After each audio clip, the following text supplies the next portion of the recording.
On today's episode, 5G threatens aircraft systems and fourth-generation microreactors move forward.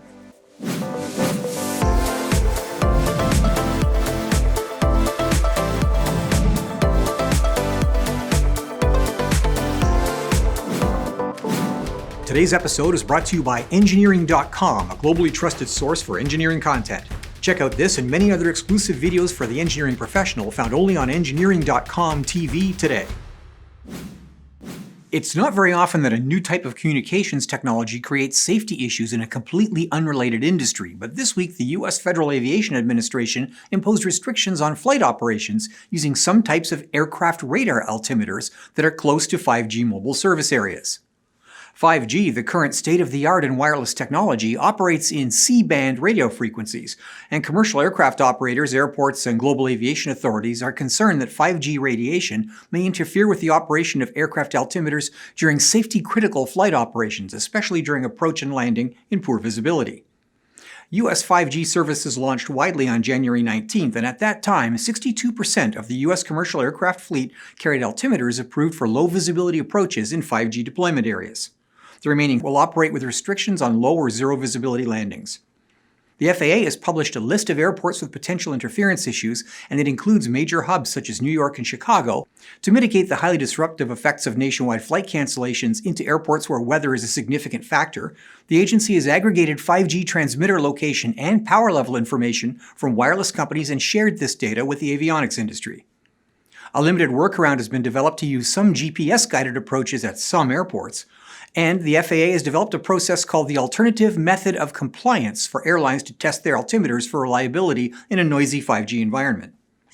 5G is not new, and other nations such as Japan and France have already rolled out significant 5G services without disruption to their aviation sectors. In France, for example, 5G signal strength is 2.5 times lower than in the US, and 5G safety buffer zones around airports are restricted to interference over the last 96 seconds of final approach compared to in the US. France requires that 5G antennas also be angled downward to minimize interference. Mitigation efforts in the US are expected to be similar, at least in the short term, while the FAA approves avionics and test procedures to clear more aircraft types. Most Airbus and Boeing aircraft are already cleared, with one notable exception at press time: Boeing's flagship, the 787 Dreamliner. Regional jets, the backbone of the increasingly point-to-point system used today, are still under study by the FAA. It's unknown how long it will take before all current equipment is approved for low-visibility landings, but the telecom industry is cooperating in the short term with reduced power levels around airports. We'll report back when the FAA announces a definitive solution. If you liked this show, be sure to subscribe to our channel and click on the notification bell for our next episode. CO2 reduction targets set by the Paris Accords have injected new life into technology that was once in decline: nuclear fission.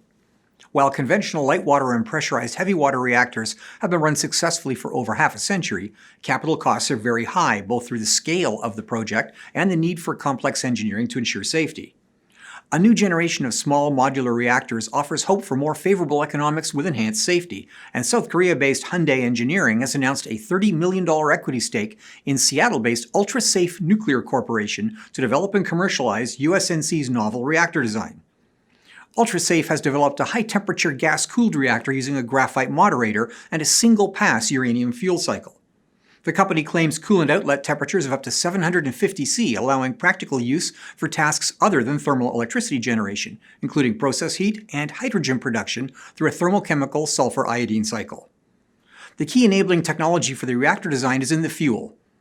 UltraSafe's design uses tristructural isotropic, or TRISO fuels, which encapsulate small pellets of fissionable material in layers of graphite and silicon carbide. Encapsulation of the fuel not only eliminates the safety risks of fire or chemical reaction, but it allows UltraSafe to preload fuel into a reactor core during factory assembly, with no need for on-site refueling for the life of the reactor. Encapsulated fuel and careful reactor geometry makes the system intrinsically safe, greatly reducing overall system cost through the elimination of control rods and their associated actuators and backup systems that poison the reactor. In Canada, the provincial electricity generator Ontario Power Generation has entered into a joint venture with the company to install a 5-megawatt electrical reactor at a test site in Chalk River, Ontario, at the centre of Canadian nuclear research. OPG plans to use the technology for electricity generation, although the system's transportability and lack of reliance on a large body of water for cooling makes it practical for process or space heating applications in remote areas of the country as well. If it proves cost-effective, the future of nuclear may be as much about heat as it is about power.